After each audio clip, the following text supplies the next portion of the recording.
रात को 9 बजे का समय था। एक सुनसान प्लॉट के अंदर जोर जोर से आग लगी हुई थी। दो लोग वहां से गुजर रहे थे। देखते हैं यार ये आग किसने लगा दी, कहीं ज़्यादा लकड़ियों में आग लग गई तो घरों में भी आग लग जाएगी, चलो इसको बुझाते हैं। दोनों लोग उधर आग की तरफ भागते हैं तो वहाँ का नज़ारा देखकर उनके तो पांव थरथराने लगते हैं, क्योंकि वह आग किसी लकड़ी वगैरह में नहीं लगी थी, वह आग एक लड़की में लगी थी और वो जिंदा थी, बचाने की उम्मीद में चिल्ला रही थी। वह लोग जैसे तैसे उसकी आग को बुझा देते हैं, लेकिन दोस्तों तब तक वह 70% जल चुकी थी। और उसके बाद यहाँ पर उस लड़की ने आखिरी समय में जो बताया पुलिस को, दोस्तों बड़ा ही विचार करने योग्य है। और इस घटना से सबक मिलेगा कि यारी दोस्ती भी एक लिमिट में ही करनी चाहिए। अगर लिमिट से ज़्यादा कोई यारी दोस्ती कोई लड़की लड़की से करती है, लड़का लड़के से करता है, कोई हो, लड़का लड़की हो, लड़की लड़का हो, या लड़की लड़की हो या लड़का लड़का हो, तो यारी दोस्ती खतरनाक भी हो जाती है। आज की इस कहानी में जानेंगे कि बचपन की दोस्ती आखिर एक मौत का जंजाल कैसे बन गई। पूरी कहानी देखिएगा, वीडियो को लास्ट तक जरूर देखिएगा। नमस्कार, मैं हूं सुदेश कुमार और तिरछी बात चैनल में आपका स्वागत है। दोस्तों एक नंदिनी नाम की एक लड़की रहा करती है और वह अपने माता पिता के साथ आराम से रहा करती है। और यह जो घटना घटित होती है 23 दिसंबर 2023 को यह घटना घटित होती है। नंदिनी जो कि बचपन से जब पढ़ाई लिखाई कर रही है तभी से उसकी 2 सहेली और हैं, यानी कि वो 3 सहेलियां हैं। अब नंदिनी 2023 को 23 दिसंबर को नंदिनी के दोस्त वेत्री मारन का उसके पास फ़ोन आता है और वह कहता है कि मैं तुम्हें गिफ्ट देना चाहता हूं तुम्हारे जन्मदिन पर और तुम आ जाओ। अब जो नंदिनी होती है अपने दोस्त के फ़ोन पर भागी भागी उसके पास चली जाती है और जा करके वह अपने दोस्त से मिलती है। वेत्री जैसे फ़ोन करता है, कहता है मैं तुम्हें गिफ्ट दूंगा। लेकिन दोस्तों अब यहाँ पर जो इसके साथ होता है नंदिनी के साथ, वो मैं आपको बताने वाला हूँ। असलियत में जो नंदिनी होती है वो बचपन से जब पढ़ा करती है तो उसकी 2 सहेलियां और हैं, यानी कि टोटल 3 हैं। तो ये साथ पढ़ती हैं, एक दूसरे के साथ रहने का वादा करती हैं। 12वीं क्लास इनकी पास हो जाती है और 12वीं क्लास के बाद भी दोनों और तीनों सहेलियां एक दूसरे से कांटेक्ट में रहने की कसम खाती हैं, क्योंकि 12वीं क्लास तक तो साथ पढ़ती थी। उसके बाद जब कॉलेजों में एडमिशन होता है तो अपनी अपनी चॉइस के हिसाब से इनको अलग अलग शहर के कॉलेजों में एडमिशन लेना पड़ता है, तो ये अलग हो जाती हैं। लेकिन एक ग्रुप बनाया हुआ था इन्होंने और उस ग्रुप में एक दूसरे से जुड़ी हुई थी। अब तो धीरे धीरे इनकी पढ़ाई चल रही होती है, अपनी पढ़ाई में आगे चल रही होती हैं, कोई दिक्कत नहीं होती है। मगर अब जो इसकी एक सहेली होती है नंदिनी की, जिसका नाम होता है वेत्री मारन, वह अब नौकरी के लिए उस कंपनी में आ जाती है जहां पर नंदिनी ने पढ़ाई लिखाई करने के बाद नौकरी करना स्टार्ट किया था।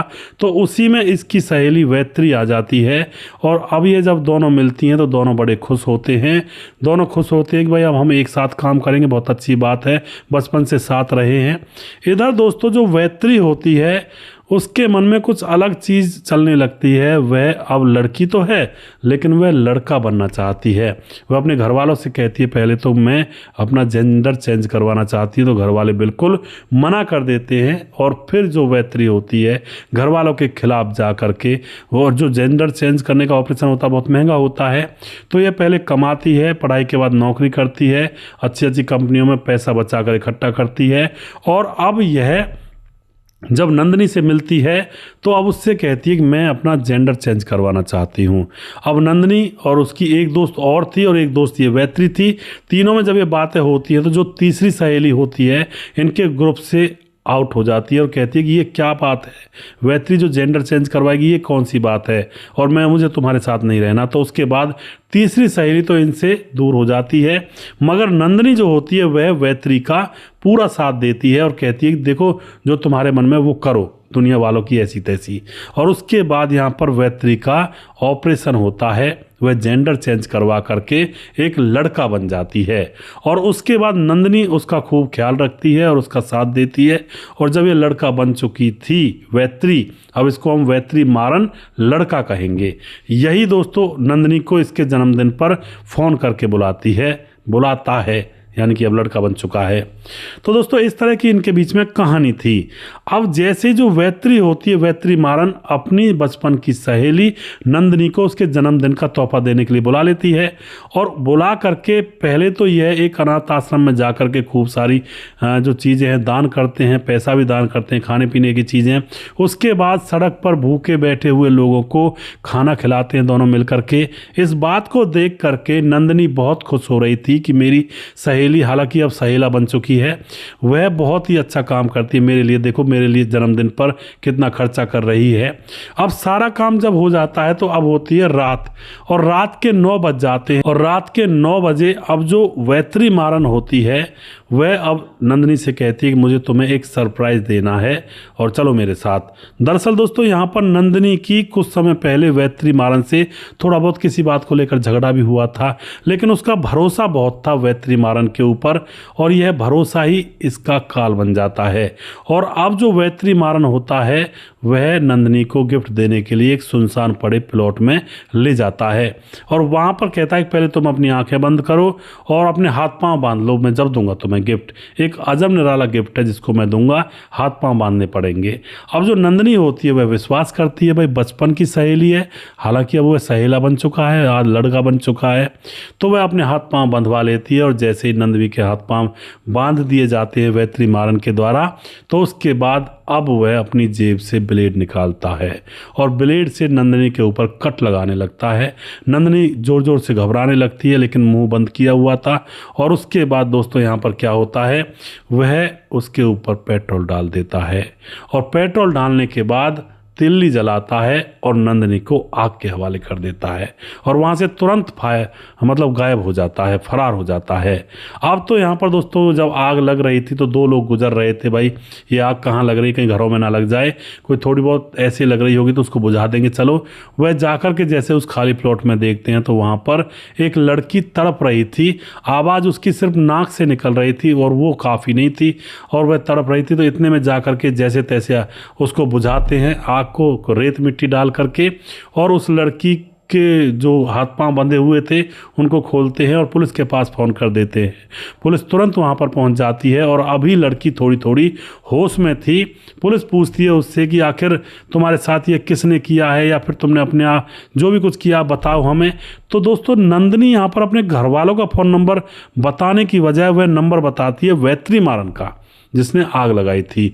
अब वैत्री मारन का नंबर उसने इसलिए बताया था ताकि पुलिस तुरंत उसको पकड़ ले, लेकिन जैसे ही वह नंबर बता पाती है, नंबर का आखिरी डिजिट जैसे ही वह बताती है, और उसके बाद पुलिस वाले पूछते हैं कि और बताओ ये कौन है और क्या हुआ था, तो आगे वह एकदम से बेहोश हो जाती है। और उसके बाद दोस्तों यह पुलिस वाले मैत्री मारन के पास फ़ोन करते हैं, तो वह कहता है कि मैं अभी आ रहा हूँ जी। उसके पास फ़ोन किया जाता है, भाई यहाँ पर तुम्हारा नंबर दिया है। तुरंत आता है पुलिस वालों के साथ, डेड बॉडी को उठवा करके हॉस्पिटल भी ले जाता है। और उसके बाद पुलिस समझती है दोस्त है, बातचीत की हुई होगी। और वहाँ जाने के बाद दोस्तों अब क्या होता है, पुलिस देखती है कि वैत्री मारन हॉस्पिटल से छोड़ करके इसको गायब हो चुका है। तो अब पुलिस को वैत्री मारन के ऊपर शक हो जाता है, और उसकी फ़ोन को ट्रेस करके तुरंत उसको पकड़ लिया जाता है, और सख्ती से उसकी ठुकाई पिटाई की जाती है, क्योंकि वह पहले बता नहीं रहा था। और उसके बाद जब ठुकाई पिटाई की जाती है तो अब वह मुंह से सारी बातें बोलने लगता है कि मैं जेंडर चेंज करवाया था, किसके लिए करवाया था, मैं लड़की थी पहले, मैंने जेंडर चेंज नंदिनी के लिए करवाया था, क्योंकि मैं बचपन से इससे प्यार करती थी, और मैंने इससे कहा भी था कि देख नंदिनी, मैं जेंडर चेंज करवा रही हूँ क्योंकि मुझे वो फीलिंग नहीं होती जो एक लड़की को होती है लड़की के प्रति। मुझे तो लड़की को देख करके लड़कों वाली फीलिंग होती है, तो मैं अपना जेंडर चेंज करवा रहा हूँ। तो नंदिनी ने उसका साथ भी दिया था। और लेकिन दोस्तों जेंडर चेंज करवाने के बाद अब जो ये वैत्री मारन होता है, यह नंदिनी से कहता है कि अब मैं तुमसे प्यार करता हूँ पहले से ही, और मैं तुमसे शादी करूँगा। नंदिनी एकदम से दूर हट जाती कि शादी करोगे, अरे ये मैं तुम्हारे साथ शादी कैसे कर सकती हूँ, मेरा तो पूरा जीवन खराब हो जाएगा, मैं इस तरह का प्यार नहीं कर सकती, और तुम कहीं और देखो अपना जो कुछ देखना है। इस बात को लेकर इनके बीच में झगड़ा भी हुआ था, था। लेकिन 2-3 दिन के बाद नंदनी का जन्मदिन था और फिर वैत्रीमारन इसके पास फ़ोन करता है कि मैं तुम्हें कुछ गिफ्ट देना चाहता हूँ। तो नंदनी को पूरा विश्वास था, बचपन के दोस्त थे, इसको क्या पता था कि मैंने अगर इससे शादी करने से मना कर दिया है तो ये उसका बदला भी ले सकता है। और फिर नंदनी वैत्रीमारन के कहने पर चली जाती है और उस प्लॉट में ले जा करके वह इसको बांध करके कि मैं तुम्हें गिफ्ट दूंगा और इसकी हत्या कर देता है। इस तरह से दोस्तों एक लड़की जिसका दिमाग पागल हो चुका था, बिल्कुल मेंटल हो चुकी थी। हमारे समाज के अंदर एक तो जो लड़की लड़की संबंध बनाते हैं या फिर लड़का लड़का संबंध बनाते हैं, ये बिल्कुल अमान्य है, इसको एक्सेप्ट नहीं किया जा सकता है। हालांकि कोर्ट के अंदर ये एक्सेप्ट है, यानी कि कानून के अंदर प्रावधान है कि भाई लड़का लड़के से शादी कर सकता है और अभी एक कानून बनाता और लड़की भी लड़की से शादी कर सकती है। लेकिन हमारा समाज इन चीज़ों को नहीं मानता और इसमें जो ये जेंडर चेंज करवाने की बात होती है, लड़की लड़का बन जाता है, लड़का लड़की बन जाती है, तो ये इस बात को भी हमारा समाज मान्यता नहीं देता है।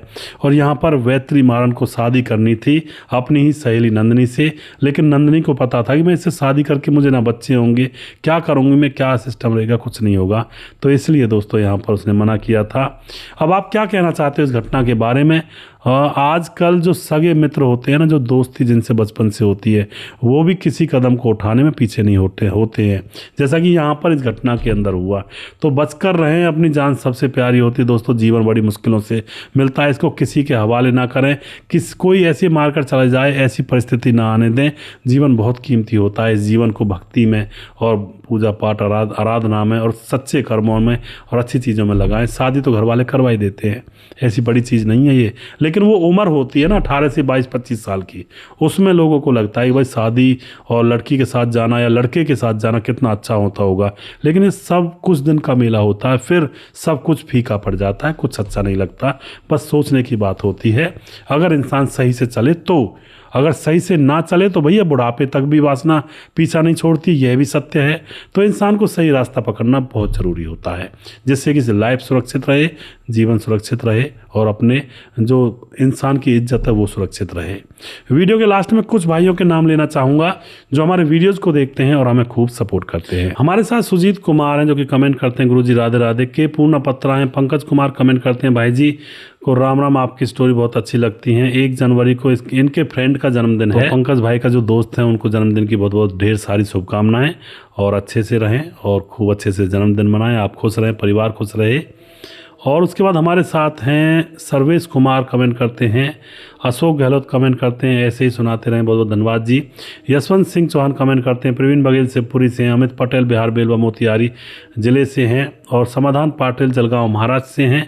और तहसीन उमर कमेंट करते हैं, विंध्याचल राजभार कमेंट करते हैं, रियाज उद्दीन कमेंट करते हैं और उसके बाद रन विजय कमेंट करते हैं। और जी हमारे साथ हैं प्रवीण बघेल दोबारा से, करण कुमार पी हैं और उसके बाद सूरज डियो फिजी से कमेंट करते हैं, रजत सैनी कमेंट करते हैं, राम मोहम्मद यासीन लाहौर पाकिस्तान से हैं, राधेश्याम शर्मा सिरसी जयपुर राजस्थान से हैं, राजकिशोर चौरसिया महाबलेश्वर महाराष्ट्र से हैं। और उसके बाद सुशील चौधरी हमारे भाई लगातार कमेंट करते हैं, दुर्योधन भाई लगातार कमेंट करते हैं, छगन दास खारडाबाद राजस्थान से लगातार कमेंट करते हैं। और जिस भाई का नाम रह गया उस भाई का नाम अगले वीडियो में ज़रूर लूँगा। अगला वीडियो बहुत जल्दी फिर से लेकर आऊँगा, तब तक आप खुश रहें, सावधान रहें। जय हिंद, जय भारत।